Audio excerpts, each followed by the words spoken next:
I don't know if this is a hot take. I don't know how much I trust athletes to analyze their own league. Yeah, no, correct. NHLPA Player Poll is in, and this is an annual poll. It's not a negative poll, which I don't like. It's the only thing I don't like about it. They ask like 5-6 questions.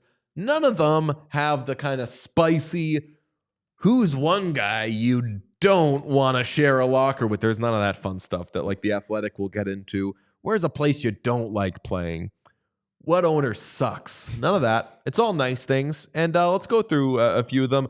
An interesting one right off the rip. Who's the best overall goalie? We ask this because the Art Ross winner seemingly is definitely not going to win the Hart this year. Shout out Nikita Kucherov. And the best skater, best player this year seemingly is not going to win the Hart this year. It's maybe going to be a goalie. That goalie is not one of the 2 best goalies in the league, according to the NHL Players.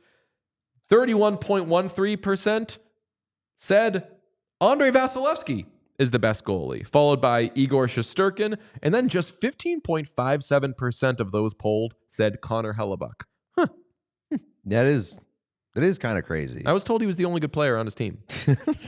Yeah, I mean, Vasilevsky's had a great year. Shesterkin not so much, but he's playing on a bad team.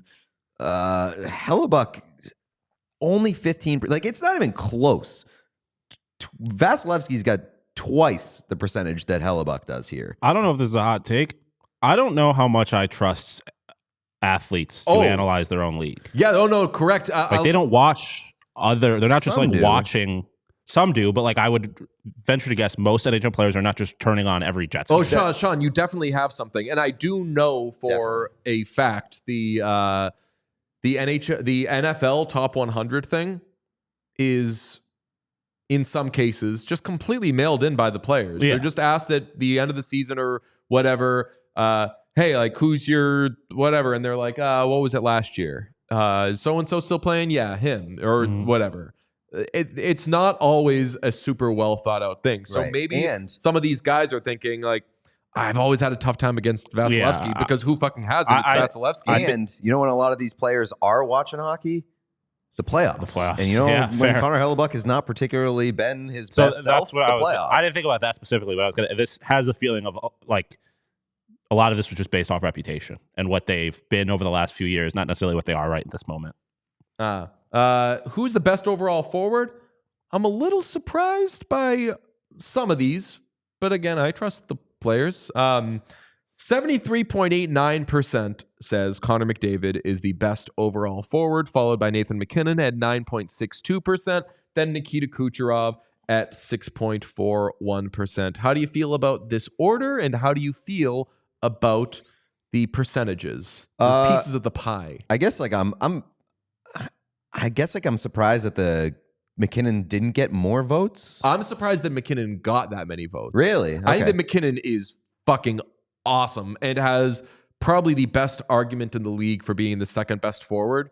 But I just think there is an answer to the question who is the best forward. That's what I was gonna say. Like I feel like you're coming off of McKinnon's Hart year too. But like I feel like it's easy to look at this and be like McKinnon's second, but it's like you can only choose one. And that's what I'm saying. Connor McDavid is the obvious best player in the league. That's what I'm saying. It really should be 100%. I would think it would be like 97%, something like that. I was going to say I'm surprised that Kaprizov is in there over Draisaitl, but if you are like, say, an Oilers player, you're voting for McDavid and not Draisaitl. Ooh. Yeah, and I'm not too... Like, I'm bet some Minnesota Wild players voted for Kirill Kaprizov, and that's why he's in this list. Yeah, I don't get too mad about these. I'm definitely not offended for Leon Draisaitl, and I'm happy that Kaprizov's on there. Who's the best overall defenseman, they were asked, and 71.78% said Cale Makar to Quinn Hughes' 7.44%. This is another one where I agree with the order, but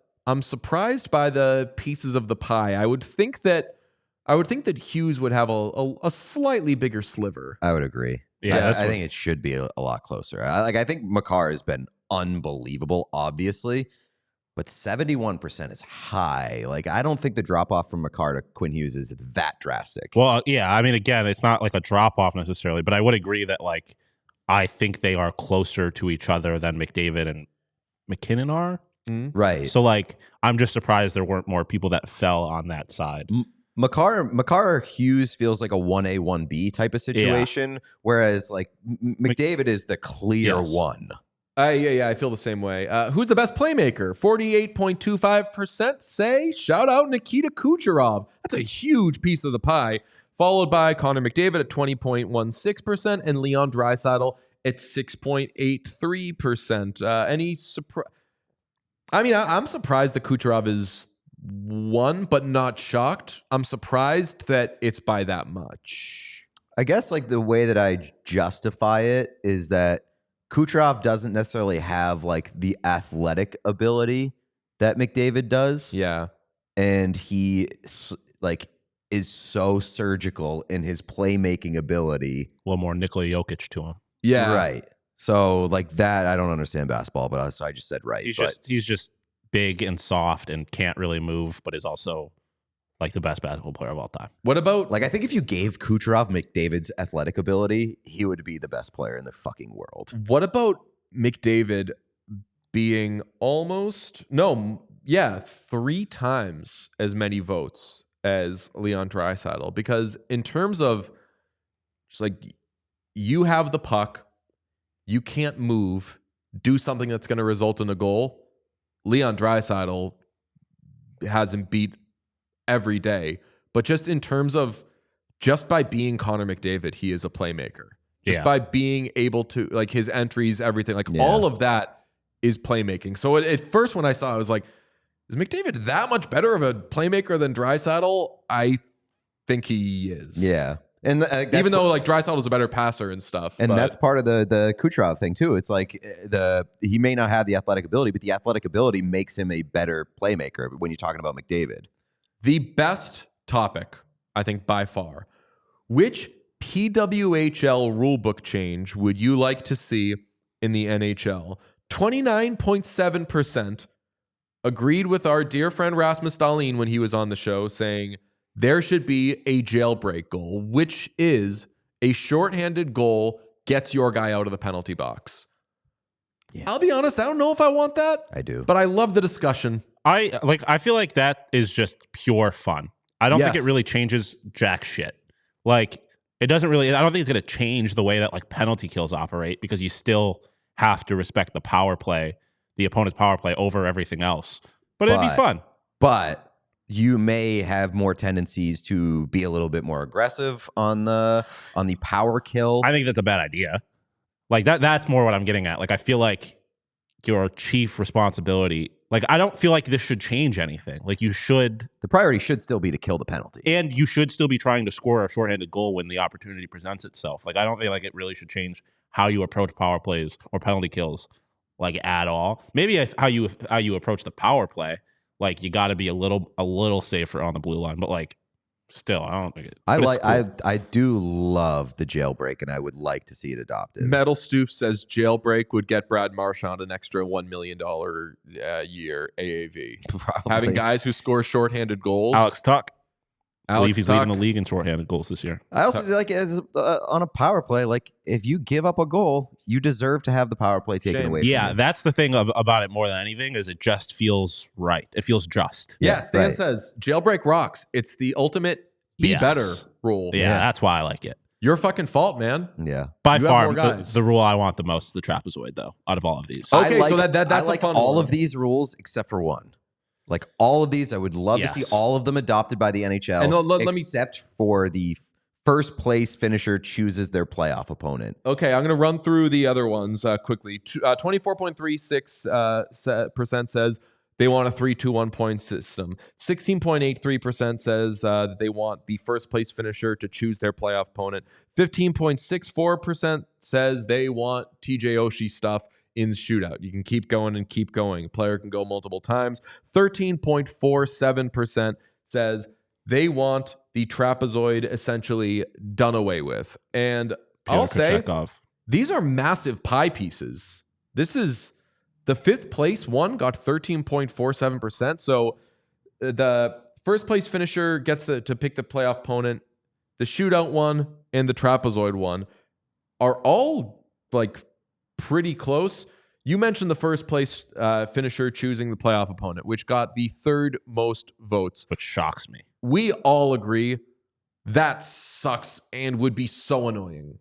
I hate it. Yeah. I'm genuinely surprised that many players would want something like that. I honestly hate any sort of agency behind a team choosing their path in the playoffs. Yeah. Like if you are the first place team, beat the worst team that gets into the playoffs by the standings. The only thing I would like about it is if there's a scene in The Express about Ernie Davis where they're talking about they get to choose their opponent and then they're like, you could choose Texas or you could choose this team. Either way, you're probably going to be national champions. But they're like, to be the best, you got to beat the best. So if they're like first round, 2 seed, we want you. That would be electric. Kind of ruin the later on in the playoffs. But if they were just like put it on the table like that, that could be fun. I don't think that's how it would play out, but I mean, cool. I do love that the strategy that could be behind it though, because if you think we're getting beat up this postseason, it's going to this is going to be an absolute slog and a grind. Do we want to just start with the hardest one? Do we want to play the second best team when we're healthy? Obviously, the way you do it now is you root for that team to be eliminated by the time you would get to wherever they would be. But some teams might be like, you know what? Fuck it. Let's just try to punch the second best team in the mouth. Well, but if there's a powerhouse team that draws, and if you lose, you get a higher draft pick.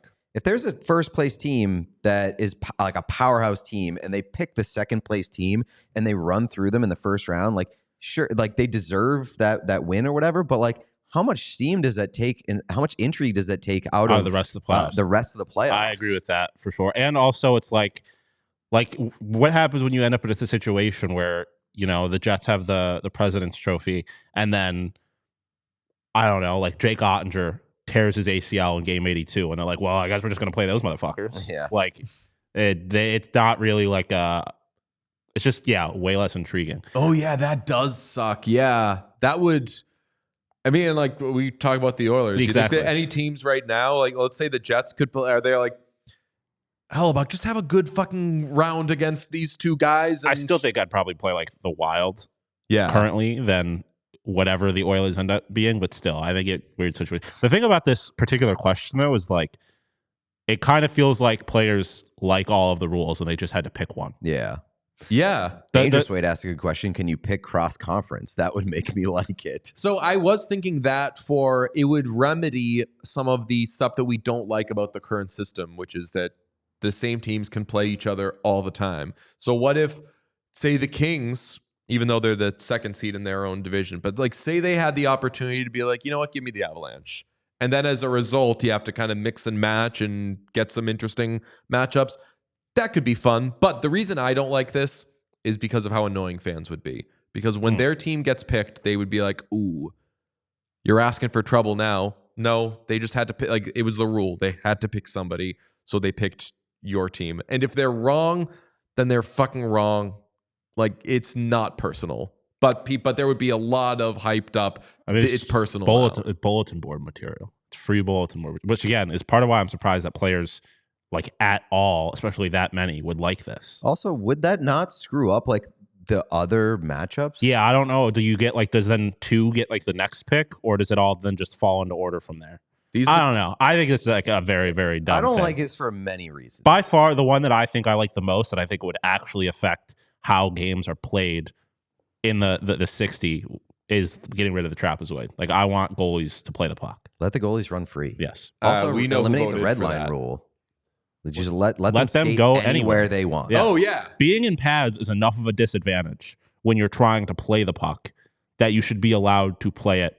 You should be allowed to be the 6th man. If goalies want to be irresponsible, let them. We all silly like the mayor.